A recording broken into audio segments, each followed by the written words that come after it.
I want you to imagine, just for a second, your current experience with AI. Like, you type a prompt into ChatGPT or Claude, you hit enter, and then you just watch that little cursor slowly blink. Yeah, you just sit there waiting. Right. You sit there watching it generate an answer, word by word, line by line. And I mean, it feels like magic right now, doesn't it? Oh, totally. We feel like we are at the absolute cutting edge of human achievement. Exactly. But what if, like, 20 years from now, kids look back and laugh at us for sitting through that blinking cursor, the exact same way we laugh at, 1997 dial-up internet? It's honestly a funny visual. Like, we might actually just be sitting around waiting for this screeching 56K modem to connect, and we don't even realize it. And that waiting, that blinking cursor, is ultimately a hardware bottleneck.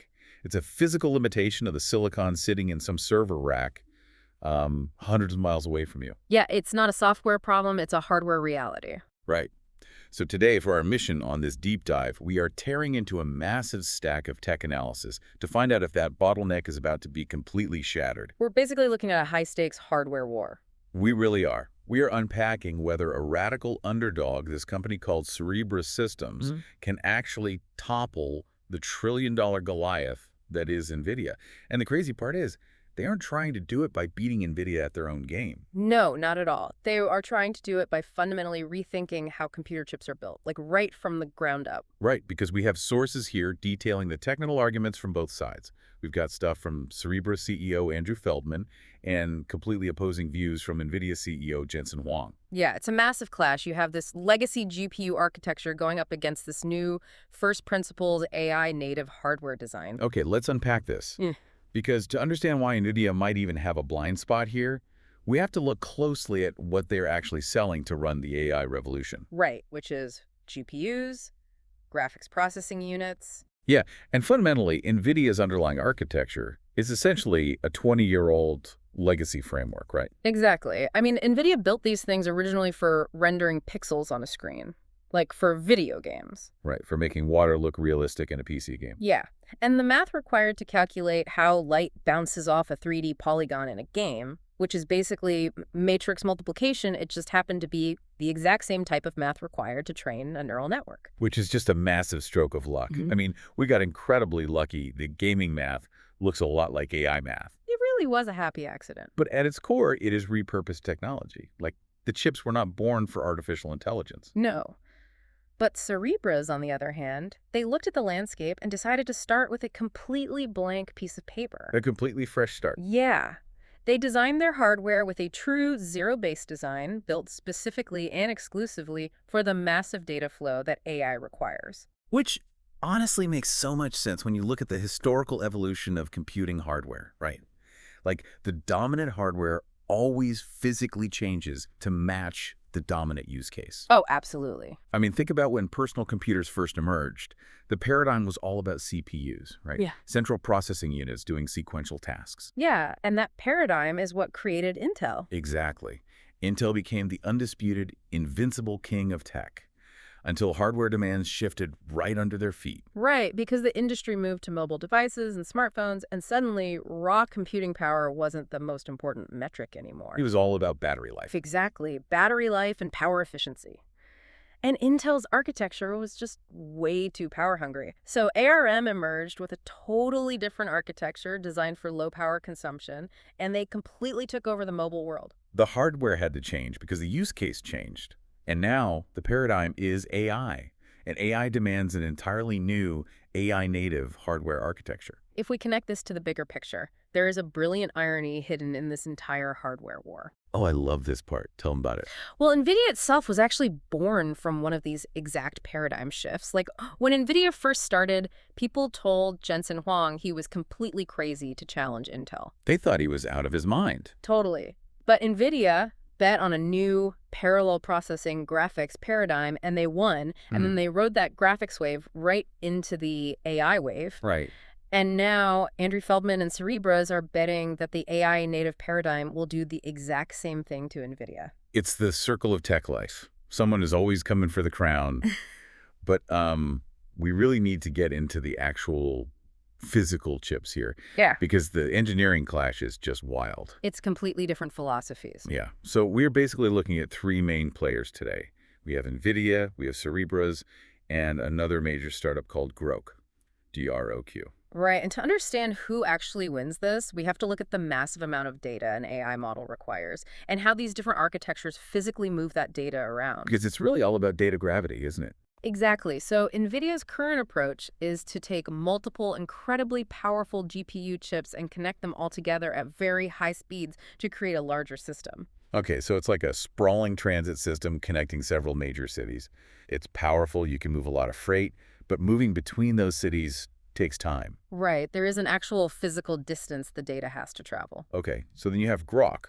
And Grok's approach is to build thousands of tiny chips and distribute the AI model's data across all of them. Yeah, and Grok uses a very specific type of memory called SRAM to do this, and this is the crucial differentiator here. Okay, explain SRAM for us. To put it simply, SRAM is like having a notepad right on your desk. It is incredibly fast because it's built directly onto the processor itself. You just glance down and the data is right there. Okay, that makes sense. A notepad on the desk. Right. But NVIDIA, however, relies heavily on DRAM and HBM memory, and that is like having a giant filing cabinet across the room. Oh, wow. Okay. Yeah, it holds way more data than your notepad, but every single time the processor needs information, it has to physically stop, walk across the room, open the drawer, and get it. And in computing, walking across the room takes massive amounts of time and energy. Exactly. So Grok basically says, hey, forget the filing cabinet, let's just give everyone a notepad. But there is a catch. Because Grok's chips are so small and the AI model is spread out across thousands of them, those chips have to constantly talk to each other to coordinate the calculations. Okay. So imagine Grok as a massive corporate project. You have thousands of brilliant employees, and those are the tiny SRAM chips with their fast little notepads. Right. But to actually finish the project, you have to constantly email each other back and forth to share what's on their notepads. Yes, that's a great way to look at it. And no matter how smart the employees are, the project slows to an absolute crawl because of the communication bottleneck. All those emails back and forth. Exactly. The massive amounts of slow chip-to-chip communication essentially kill the speed advantage of that lightning-fast SRAM. The data is moving incredibly fast inside the little chip, but then it hits a traffic jam trying to travel across the wires to get to the next little chip. Okay, so now enter Cerebras. There are architectures called Wafer-Scale, and instead of thousands of tiny chips emailing each other, or NVIDIA's transit system between major cities, Cerebras puts everything onto one massive single chip. Right, or at most, maybe 10 to a dozen of these giant chips for the largest models. Yeah, so they are taking that corporate project with thousands of emailing employees and replacing it with one giant super genius brain sitting in a single room with all the information directly at its fingertips. And no emails required. Right, one mega city where everything is just within walking distance. And by putting everything on one massive physical surface, Cerebras practically eliminates that chip-to-chip communication bottleneck. That's huge. It is. They get to use that incredibly fast SRAM notepad memory, but without the traffic jam of sending data off the chip. That unified, single-piece approach is exactly why they claim such a massive speed advantage over a distributed system like Grok and a memory speed advantage over NVIDIA. But wait. Making a single chip the size of a dinner plate sounds physically impossible. Yeah. I mean, anyone who follows semiconductor manufacturing knows about the yield problem. Oh yeah, it's the bane of the industry. It really is. So to understand the yield problem, you have to look at how chips are actually made. They start as a giant 12-inch circular disc of silicon called a wafer. Right. And the manufacturer etches hundreds of individual chips onto this single plate. Then they slice it up like a pizza. Exactly. They slice it into tiny squares. And why do they do that? Because silicon manufacturing is practically microscopic, and it is never perfect. Yeah. Like a single errant speck of dust in the clean room, or a tiny variance in the crystal structure, and a section of that wafer is just ruined. It's trash. Yeah. So if they cut the wafer into hundreds of pieces, they just throw away the 5 or 6 squares that had defects and sell the rest. Right. And even NVIDIA struggles with this on normal-sized chips. I mean, their highly anticipated B200 chip was delayed specifically because of yield issues. Exactly. So if you make a chip the size of the entire 12-inch wafer like Cerebras is doing, you can't just throw away a bad square. One tiny defect anywhere on that plate ruins the whole massive thing. Which is exactly why the rest of the industry thought wafer-scale computing was a dead end. But here's the crazy part.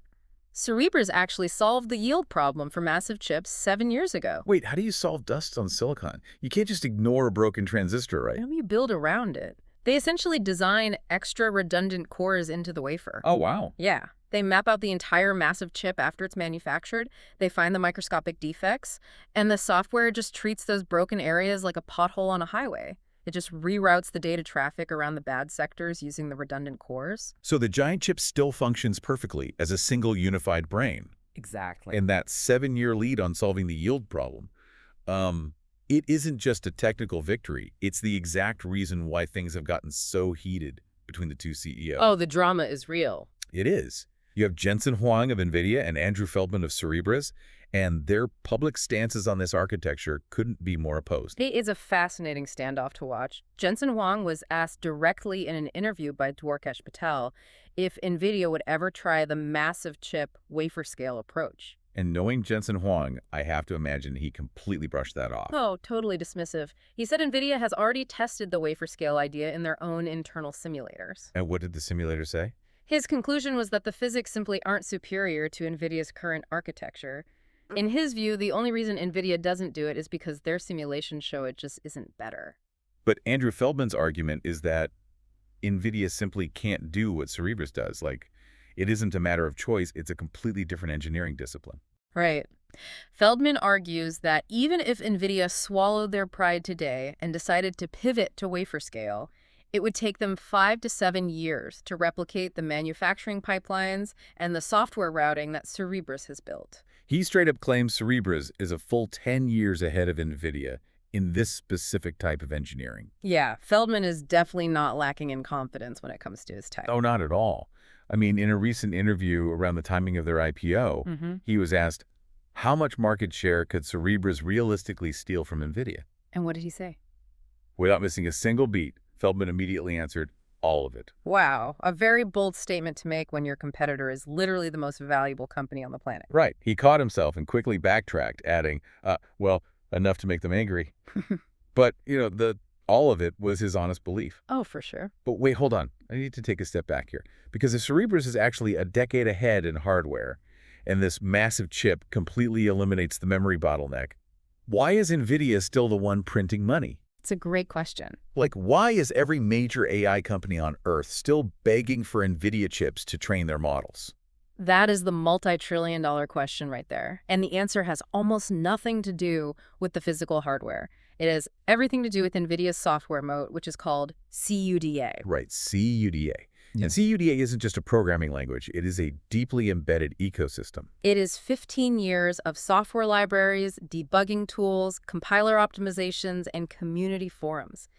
Every AI researcher on Earth speaks CUDA natively. It's the default. Exactly. When a company builds a massive AI model from scratch, which is the training phase, they write all that incredibly complex code on top of the CUDA platform. Okay, so to train an AI model on a Cerebras chip instead of an NVIDIA chip, a company would have to port their entire complex training code base away from CUDA and translate it to work with Cerebras software. Which is a massive headache. It's a massive expense and a huge risk for a development team. The switching costs are just astronomically high. That makes sense. However, inference, which is just running the model to generate answers after it's already been trained, is a totally different story. Oh, really? Yeah.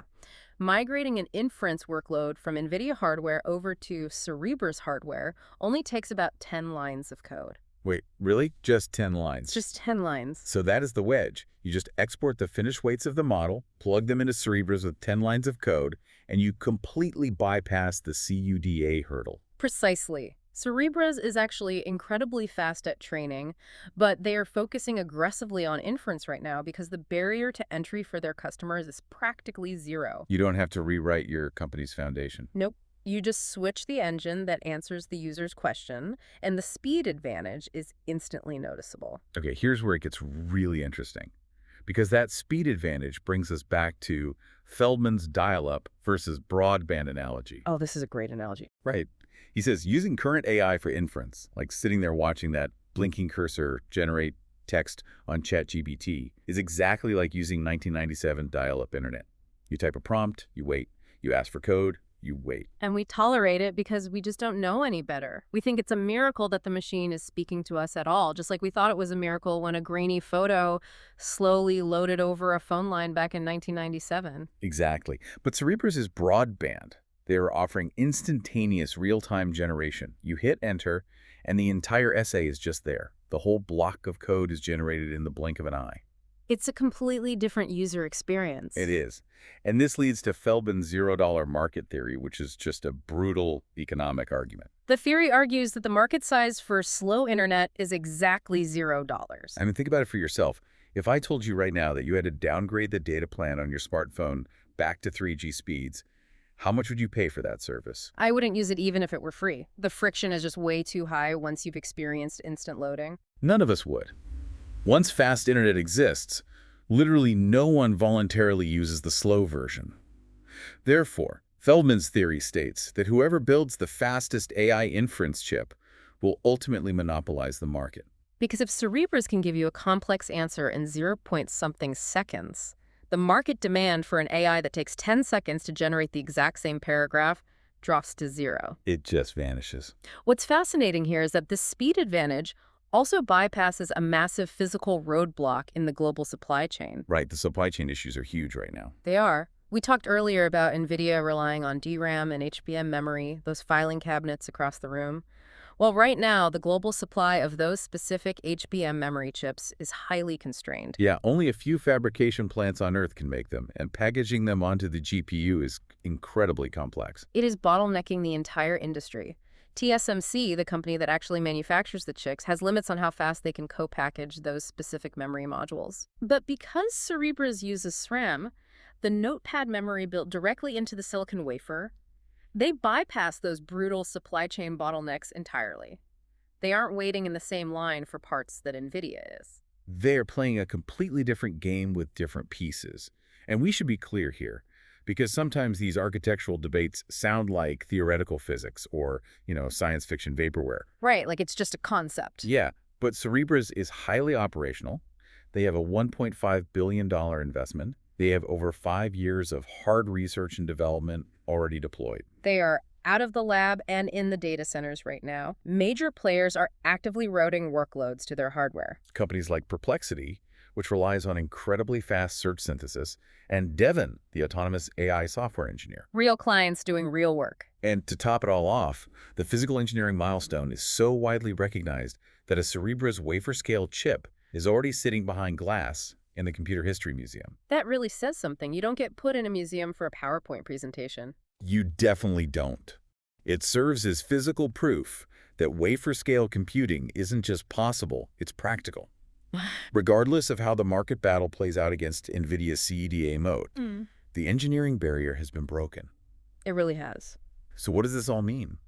If we zoom out and look at everything we've synthesized from this deep dive, we might actually be watching the beginning of the end for repurposed gaming technology running the AI revolution. Yeah, it feels like a turning point. We are seeing the painful, messy, but seemingly inevitable birth of true AI-native hardware, a shift from the dial-up era of artificial intelligence to the broadband era. It is a transition that changes the fundamental limits of what we can ask computers to do. I mean, when the cost of generating an answer drops down to fractions of a second, entirely new applications become possible that we haven't even thought of yet. It's going to be a wild few years watching this hardware war unfold. I mean, keep questioning the tech you use every day, and the next time you see that blinking cursor slowly generating a response, ask yourself how long it'll be before you look back at that moment and laugh. Yeah. And consider this final implication. If Feldman's theory holds true and the market size for slow technology truly goes to zero, what happens to us when AI hardware becomes instantaneously fast? Oh, that's a wild thought. Right. If an AI running on a massive wafer-scale chip can synthesize all of human knowledge, cross-reference it, and generate a perfect broadband speed answer in 0-point-something seconds, does the economic value of human thinking time go to zero as well?